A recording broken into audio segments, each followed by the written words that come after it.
Guys, it's Sarah with Grassroots Evolution Tarot, and I'm here to bring you just a random message I've been very called to bring.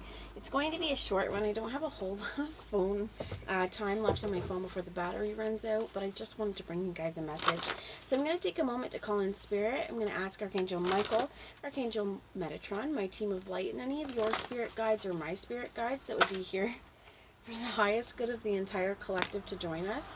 I'm going to ask them to guide, guard, bless, and protect myself, this reading, and any of you who would ask for it, as well as to use me as the clearest channel possible, delivering messages for the highest reaching, for the farthest reaching, the highest good of all of us watching as well.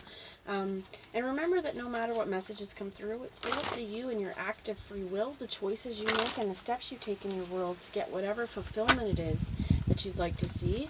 And to me, that's personal freedom, it's personal power, and it's something that lies at the tips of your fingers and the soles of your feet.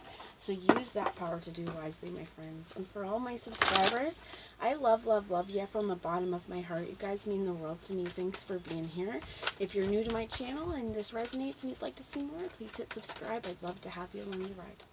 So we got a bunch of cards that have kind of come out, and I'm going to show you those. During that shuffle, this first off, this Nine of Wands here, this Lynx, or the Nine of Branches in this particular one.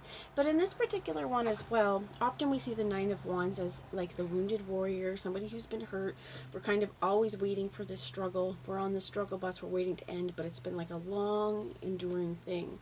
And in this particular one, this Lynx, he's laying in wait for the time to be right. So there is some interesting, what I heard, there's some interesting components here. We have the Seven of Shells, about choices. The rainbow here as well, about being in balance. And I think that it's really going to be important that when we are making our choices, I also heard changes, we're making sure our head's above the water. We're not swimming in so much emotion that it's clouding our view on how we want to go forward. And they're giving me this Nine of Branches with this Lynx as well. For some of you, what I heard is the Lynx could be a very powerful totem as well. Definitely feel like there's a feminine energy here. This could be you with the Empress here, this divine feminine, and this nurturing cow, right? Because cows are so nurturing. You know, I think a lot of, in certain ways too, we think about the mother cow, right? Birthing and all that, but then also milk, things like that, providing nutrients and sustenance, things to sustain us. So we have the prairie dog, the Three of Fossils in the reverse here. It does feel like potentially there's a situation where this could be in love as well, that somebody's not working really well with you, or there's not a whole lot of cooperation going on, which could also be why we've kind of been having to wait here, or why this may have felt like a really big struggle. You have the Keeper of the Light here with the owl, and I'm trying to remember if that's the Hermit, number 9. Yes, so definitely looking for illumination. I also find it interesting too, because this owl, it's kind of within balance, but hiding could be the moon, but the moon's up here, hiding the sun so that you can actually see the moon. I think as well for some of us, again, this is going to again be in balance, whether our head's above the water or our head's under the water, making sure that yes, the sun illuminates things, but at nighttime you're going to get a different perspective. As well as for many of you, what I heard is in terms of this moon, this Keeper of the Light, this is also focusing on what we're paying attention to. They're giving me the wisdom as well with the owl, right? Knowing, what I heard is when to back off, when to move forward, when to know if something's right for you, whether it's going to foster your independence and nurture you, or whether it's something that's going to make you kind of feel trapped.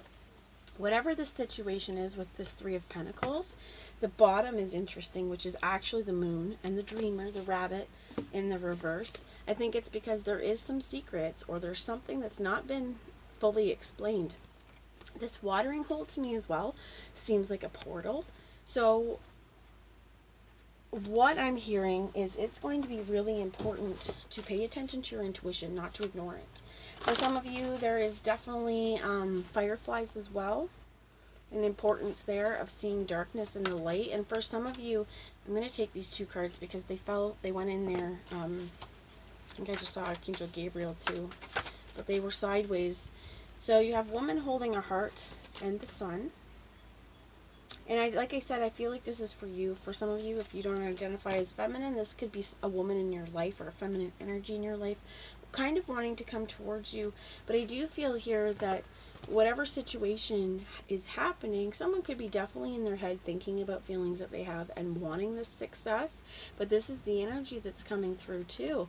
And I think it's important to allow yourself to dream, allow yourself to see the possibilities, but not to shut yourself so much in like that hermit energy. Making sure that in the time, if you're going through introspection, you're making sure things are done with balance. And again, I heard like this whole head heart decision that if we're experiencing something where we need to make a decision but our head is clouded or we're full of emotion, we're not seeing clearly. Again, it's similar. We've just had a full moon as well, and August actually has 2 moons, one on the 1st and one on the 30th. So there's a real importance here. I heard is change, because things could also be coming rapidly once we decide we're going to make a change. Once this could be, again, in partnership, could be friends, but I do feel like could be work. It feels a lot like a romantic kind of situation, or just going forward in life, putting our heart first, putting the needs of our heart first. So I'm going to end this message because my battery is going to die, but I'm going to leave you a parting message with the Sacred Rebels Oracle on what we can focus on in the next month and the next coming months throughout these 2 moon cycles. What energy would be the most beneficial for the situation? For anyone watching, please spare 1 card.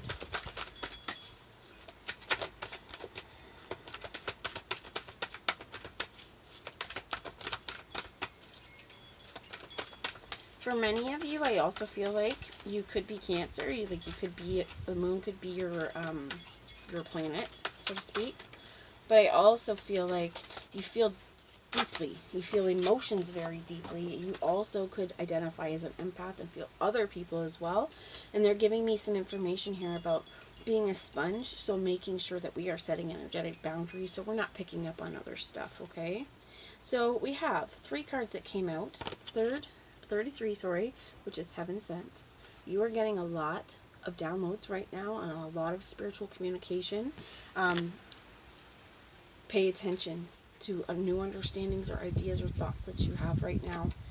What is already with you, which is spirit, which are the answers. Your heart has so many answers to the questions that you might not even know that you have right now. And we have visions of life beyond death. Let's see, number 4. So very interesting too, that we have a 33 and a 44 and an 8. There's cycles changing. And I think it's going to be really important for you to trust your visions, to trust that you already have the answers within you for whatever questions that you've been asking. You already have the strength. And this, oh my gosh. So that is actually, you guys got 3 major arcana too.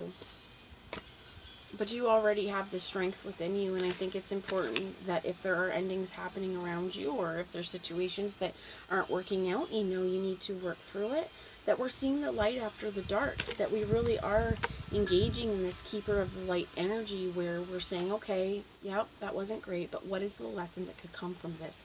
What is the wisdom that I need to know?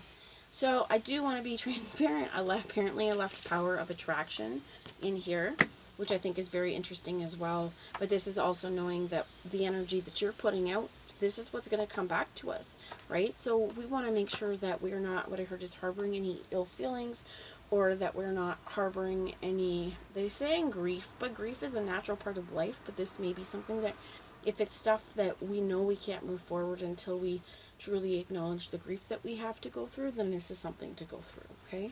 So number 44 is where I'm going to read to you from. And I'll hold the card up. Sacred vision is awakening within you. You are becoming blessed with the ability to truly see. To see what is real rather than what appears to be. This is true insight. What was once considered consequential may soon be found to hold little consequence after all. What was once dismissed as an irritation or irrelevance may be seen as to have great spiritual significance. As mundane as something once appeared, it could be worthy of absolute attention. The gift of genuine vision takes you into the being of the universal creator. This is sacred terrain, beyond logic, convention, and what which is limited in any way. The more you are to receiving, the more open you are to receiving true vision, the more love you will feel and recognize within and around you. Something may appear to change form, to be shed, or to be lost, or to die, but there is love within it always. This realization doesn't remove the pain of the loss. It does provide a way through which it can be healed and eventually transformed into peace. So the healing part of this says, I now release any fear I have associated with seeing truth, with seeing beyond the veil of illusion, or with my inner vision opening up from my heart, mind, and body. I release any wounding I have received in relation to what I have witnessed at any time, especially where it is based in the fearful responses of others. I ask that my vision be restored to its fullness through compassion and unconditional love, so be it.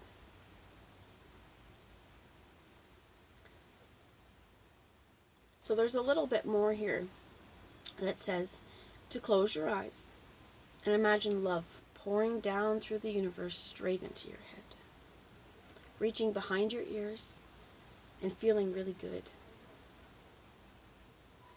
When you've had enough of it, simply open your eyes and you can breathe or exhale any excess energy gently through them. Then you've finished it.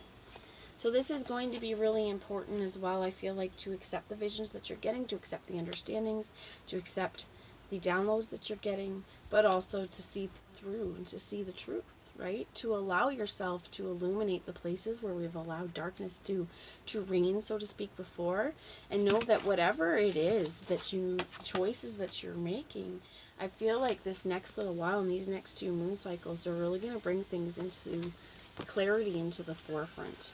Okay, so definitely something that has to do with your heart, something that I feel like is going to bring you a lot of success. What they said is if you lean into it. So, and that's actually 2 44s as well, because this is the 44, and so was the visions of life. Which visions of life with these 44s, they have to do with our heart. Also a master number and Archangel Gabriel. So it was not Archangel Gabriel I saw in here, but Archangel Gabriel here is also protecting our throat, which I think that for some of us this is really important, that once we get everything clear, we need to verbalize it. We need to vocalize it. There's a lot of us, I feel like, as well, there's going to be some really important conversations that come up. So Archangel Gabriel being here, it's like it's okay to speak your truth, and that there's going to be a lot of healing for you in this as well. So that's the message I have. I really hope it resonates. I love you all so much, and I will talk to you later. Mwah. Bye, guys.